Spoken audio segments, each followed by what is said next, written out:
What's up? How you doing? Here we are, Thursday. Beautiful day today. Beautiful weather. I mean, it's amazing out here right now. And just to let you know how good it is, all the trees that I could see are blooming right now. All of them. And it's the beginning of February, but today is very nice. You have a feeling of well-being in this kind of weather. I feel so good today that I'm going to make some coffee because I feel like having some coffee. Stumptown Coffee Roasters. This is whole bean, but best of all, Ethiopian coffee. It says organic coffee, Ethiopia, single origin. That means from one area they got it. They didn't go around the world and take a few beans from here and a few beans from there. This is one area.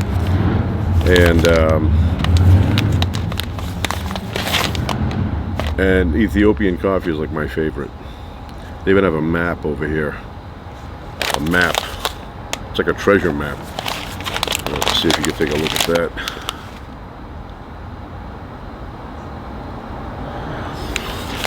So we're going to open it up. Brand new. I could smell it from here. That's how strong it is. And it smells delicious. This is the kind of coffee you want to take with you on an airplane. It's like when I smell coffee, it reminds me of being on an airplane. You get on an airplane, they come down with those carts, and you smell that coffee aroma. It's very appealing. I guess you cut this with a... I didn't bring a knife, but...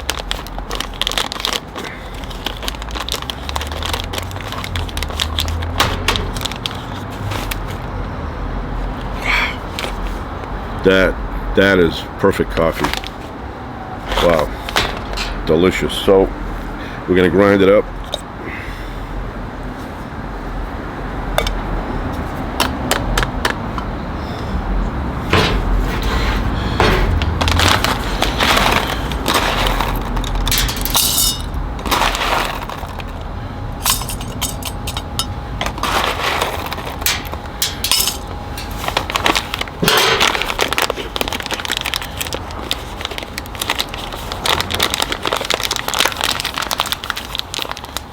Seal it up.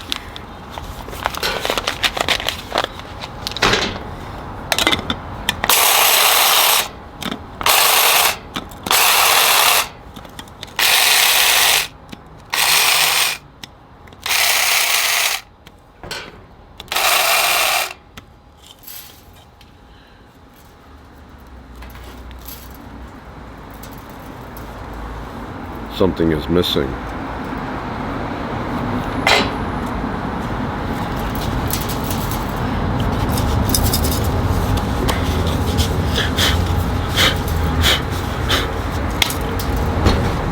Smells good, but I don't know why I jumped out like that.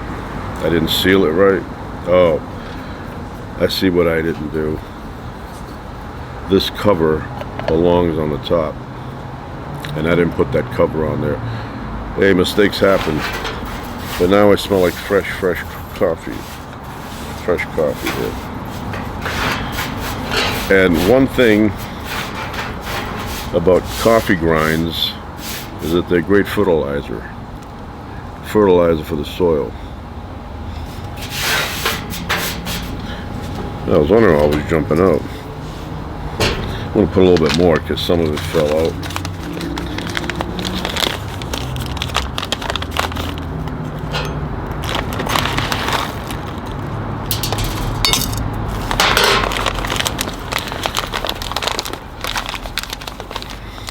Scene one, take two. Now we take this. I will never forget that again because it will remind me of this situation here. Put that there.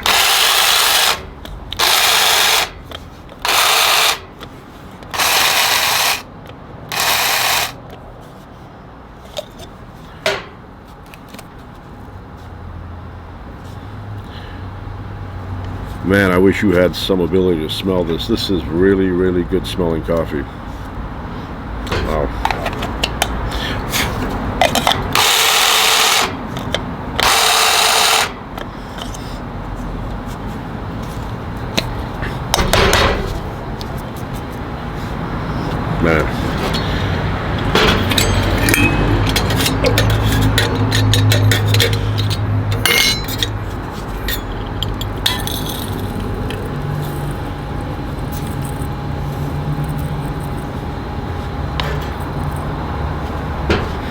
I already put water in here, so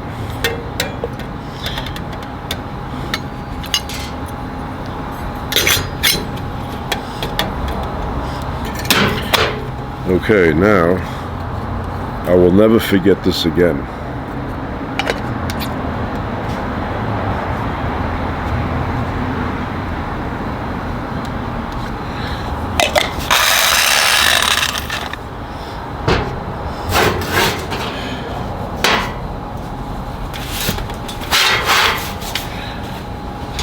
Now we need fire. That's one of the ingredients, fire.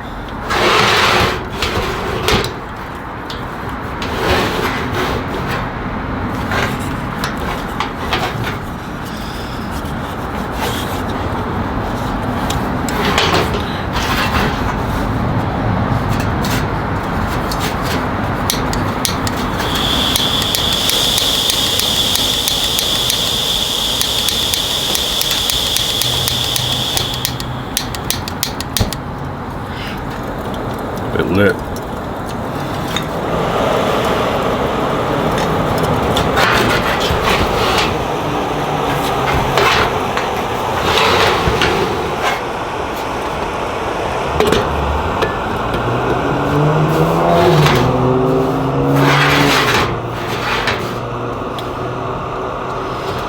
All right, give it a few minutes and we're gonna drink Ethiopian coffee. But I'll tell you this, Ethiopia is not only known for coffee, it's known also for the hospitality of the Ethiopian people, the food that they have there, and the beautiful landscape.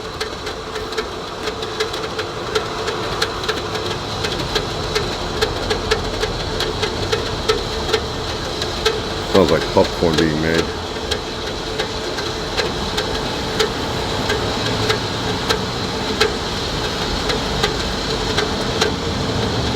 All right, so this thing here just reminded me of hot air balloons. That's another thing that's on my bucket list. I want to take a ride or a flight in a hot air balloon, but I don't want an instructor. I want to be, you know, me, maybe a couple other people, you know, that are interested in doing this. If you're afraid, you don't want to do it, I'm not going to take you, because you'll be annoying. So I want to get on one of these things, have the fuel on board with the hot air, and no rope tied to the ground, and I just want to float around, and I want to end up in some unknown location. I don't want it to be planned, spontaneous, you know. That's what I want. And one time, many years ago, I want to say late 80s, I was at home. It was a Sunday, I remember, and I looked out the window. It was like fall time. I looked out the window, and there were literally about 30 hot air balloons in the sky going by. And I said, wow, fascinating. But there is a place up here somewhere that you can do all that. But it's all planned out, you know. It's planned where you're gonna go, where you're gonna land, all that. I don't want any of that. I want to go up, and I want to land somewhere that is a mystery to me. You know, like say I take off here, I hook up with a jet stream, and I end up in a field in Nebraska. Of course, I'll bring a couple sandwiches with me so that I'll have a meal, but you know, I don't want to. Wow, that gets hot. That you need a glove. And I happen to have a glove inside, because you cannot grab that. You know, that whole thing gets hot. They should have a handle that comes out here somewhere. That's too close to the fire. So that's what I want to do. I want to get on a hot air balloon and just float around. Obviously, you're going to go where the jet stream brings you, because there's no way to go to Alaska from here. It just won't work. I remember years ago there was that billionaire, what was his name, Forbes, and he had this really sophisticated hot air balloon, and he wanted to go around the world. Kept failing, and then I think he crashed in some some forest or something, and I think the tigers, the bears, or whatever ate them up. I don't think they found them. But yeah, I don't want to go that far. I don't want to go around the world, you know. But I would like to, you know, get up and go about 3-4 states over.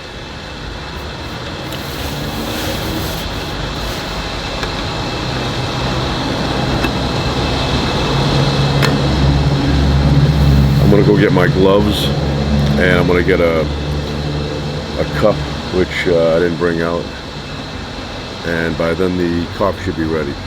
So I will be back in a moment. All right, I'm back. I think the coffee's done. I got my fire gloves here. I only need one. We shut it off first. That's off position. Now I'll put both on, I don't know.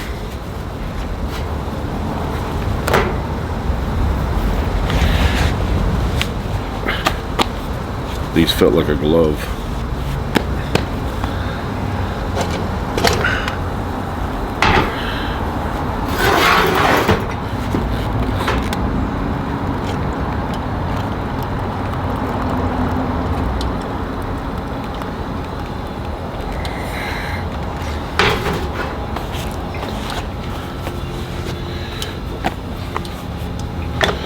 I can smell that. It smells delicious.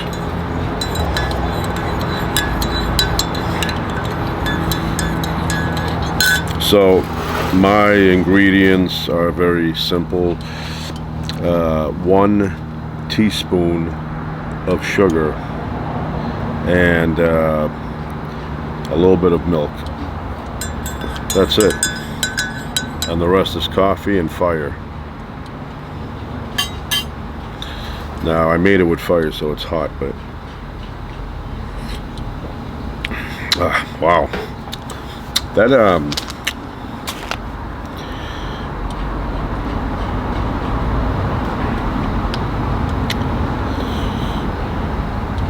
I don't even know if I needed to add the sugar. Very, it's like caramel or honey or something, and then I'm reading over here and it says sweet honey and candied citrus. I don't know what that is, but there's like a honeyish. Yeah, this is very good coffee. I highly recommend this. If you're in a store, pick some of this Stumptown Ethiopia organic coffee. It's very good. Wow. Different but good.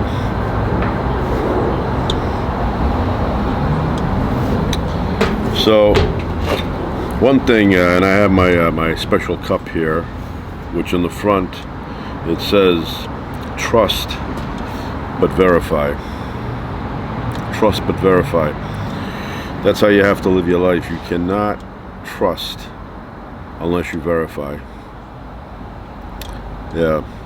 Now, under normal circumstances, a friend of yours or something, you ask him something, chances are, you know, they'll tell you the truth. What'd you have for dinner? They'll tell you the truth. But if it's something that you have to know, maybe something that is really important, that's when you're going to get the lying. That's when you have to verify.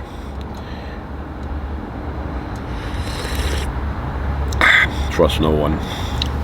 So anyway, you know what I remember when I drink coffee, especially good coffee? Man, that's awesome. I'm gonna call up the company CEO and tell him that's good coffee. But anyway, what I remember brings me back to the days when I would go to the Grand Canyon by myself.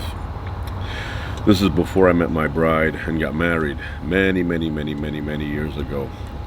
So I would go to the Grand Canyon, and I never had enough money to rent a hotel room there. So I would roam around, roam around all night. And it's unbelievable how slow time goes by when you don't have a place to sleep at night. I'll give you an example. One time I went and I didn't have money to get a hotel room, so I said I'm going to go to the supermarket, because there's a supermarket at the Grand Canyon, and I had an Army laundry bag, one of those olive colored ones, and I said I'm going to go to the supermarket. I'm going to plan ahead. I'm going to go in there. I'm going to buy canned beans and different things to eat, snacks, and put them in the laundry bag. And I'm going to hang the laundry bag on a tree that kind of hangs off into the canyon. And then at nighttime, I'm going to do my walking around. People are going to go to sleep. And then I'm going to find this tree. I'm going to climb up and I'm going to have a meal. I even bought those plastic spoons and a can opener. So I'm walking around and walking around and walking around, and it gets dark out. I'm starting to get a little hungry. And I go, okay, I'm going to go locate that tree. And I do. I find the tree. I climb up. And here I am. The canyon's in front of me. I'm hanging in this tree. And pitch black out. You can barely make out the shadows in the canyon. So I stick my hand in and I pull out a can of beans. And I think they were those, what are those called? Those baked beans with touch of molasses or something in them, Boston baked beans. Open them up in the dark. Apparently I didn't think about getting a flashlight. I don't remember having a flashlight. So I take my spoon and I start eating, and I'm all like, I feel like I'm eating at some fancy restaurant in a tree. So I eat, and then I put a spoonful in my mouth and I feel something like fuzzy. Something fuzzy, like a cotton ball dipped in sauce. And the first thing I thought, I go, that's got to be mold. So I spit it out. And I was like, oh man, it was horrible. Throw the can away. And I get off the tree and I go down. I start walking around, and I would walk around and around. I look at my watch, and it would be like 12 minutes later. I was like, oh man, time is not going. And so walked around. I went by a tree and I was listening to the radio. I had a Walkman with me, so I'm listening to the radio, and it's a rebroadcast from KFI 640 Los Angeles, and I could get it out there at nighttime. So there's a tree and I'm leaning against it by the railroad tracks at the Grand Canyon, and all of a sudden I hear a door open up from the hotel of the people that are actually enjoying themselves there. So some guy steps on the stairs, and the stairs are exterior steps, and I'm looking at him from the corner of my eye up there, and he rushes down, and I'm thinking he's going to come here. So he comes right behind, that's a big tree, comes right behind the tree where I'm leaning against on the opposite side, and I hear him taking a leak. He's taking a leak, and I'm thinking, well, you don't have your own bathroom in that room? So he comes out, and then I don't know, I kind of moved my foot or something, it made a noise, and he stops, and I could tell he's kind of like looking around, like, you know, what the hell was that? And I don't want to embarrass him, and you know, it's an awkward situation, so I don't say anything. I don't say, I'm right here. So he looks around and kind of, I don't know, I'm sensing that he's feeling creeped out, like, you know, like maybe it's an animal or something, and he rushes up and he runs up and he goes in the room, he shuts the door. And I go, yeah, I'm going to move from this location. And I leave, and I walk around and walk around, and time would not pass. So I go back to my tree, I hang around there for a little bit, and then there's a secret cave that I know about at the Grand Canyon. So I decided I'm going to go grab my bag of goodies, and I'm going to go to the cave on the edge of the Grand Canyon. So it's very dark and it's hard to find, but eventually I find this place. I find the cave, and I'm thinking, what about if like an animal is in there, Wolverine or something, or a mountain lion, or one of those goats that climb, you know, on the side of mountains. but there's nothing in there. And once again, I did not have a flashlight because I remember it was pitch black in there. So I get in there and I take my jacket and I kind of make it into a pillow, and I say, okay, I'm gonna fall asleep here and wake up tomorrow at 7 o'clock. And I remember it was a night where all the stars were out, and I'm looking at the sky from an angle in the cave, and I couldn't fall asleep. Could not fall asleep. It was just not comfortable. So I stayed there for maybe like an hour, and then I went back up top, and I walked around, and finally at some point, must have been like 6 a.m., there's right in front of the gift shop at the Grand Canyon, there's some kind of round seating thing, you know, made out of stone. So I went on that, and I closed my eyes and I fell asleep. Then the sun came up and it warmed me up, so I was able to fall asleep, and I was like wiped out, deep sleep. So all of a sudden I open up one eye and I look, and there's people that have, you know, gotten up, and they're all out there, and they have their shirts, their sweaters with the sleeves hanging over here in a knot, and they're drinking. That's why it reminds me of coffee. I mean, that's what coffee reminds me of when I have it, like now. They were sipping their coffees, the steam coming off. Some of them had nice big things of orange juice, and I was looking at them, and I said, one day I'd like to come here and enjoy it. I'd like to come here, stay in a room. I'd like to come here, have some coffee in the morning, have a meal here, you know, instead of cans of beans. And one day it did happen, and it happened many times, over and over and over. It happened when I met my bride, and now we go quite often, and we stay at a hotel. So if I didn't meet my bride, I never would have done that. I would have been one of those guys that goes to the Grand Canyon and then sleeps outside. So I'm very grateful for that. I got to see the A side of life, which by myself I never would have seen that. I would have just slept outside on a bench at the Grand Canyon, because I couldn't afford to stay at a place like that.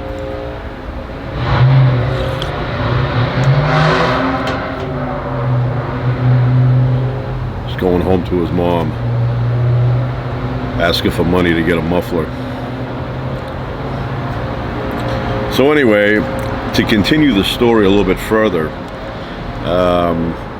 many years went by, and I want to say like 30 years went by from that incident when I did that, when I ate the can of beans and that fuzzy thing ended up in my mouth. Yeah.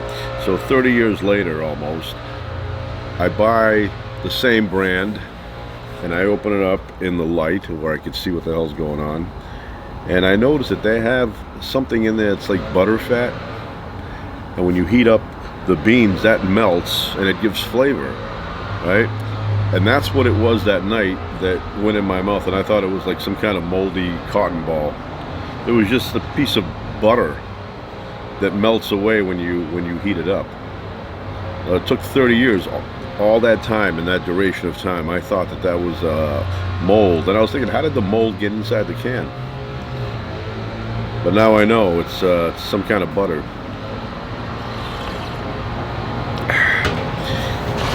So, and that's the Grand Canyon is one of my favorite, if not my favorite places to go.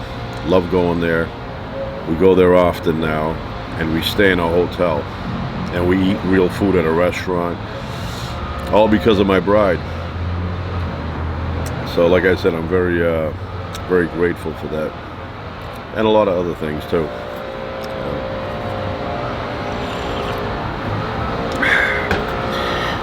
Yeah, I remember though, I woke up and the sun was right on me. I'm lying down, I'm nice and comfy, you know, I have my jacket on now, and I see there's maybe like 40 people out there, you know, talking. We're gonna go take a walk, and you know, they're all sipping their nice hot coffees with the steam, and like I said, some of them had orange juice, and I said, one day I'd like to come here, and I actually did that. I actually went there and I had coffee in that spot, you know. But this story that I'm talking about, that it was just me, happened in like '93. which rhymes. But in '91 I went and I actually did the whole walk to Phantom's Ranch and a little bit past that and back up, all in the same day with very little food or water. Very dangerous. Very little food and water. Man, I know what that truck over there. Oh, I see. So that's it. That's it. So once again,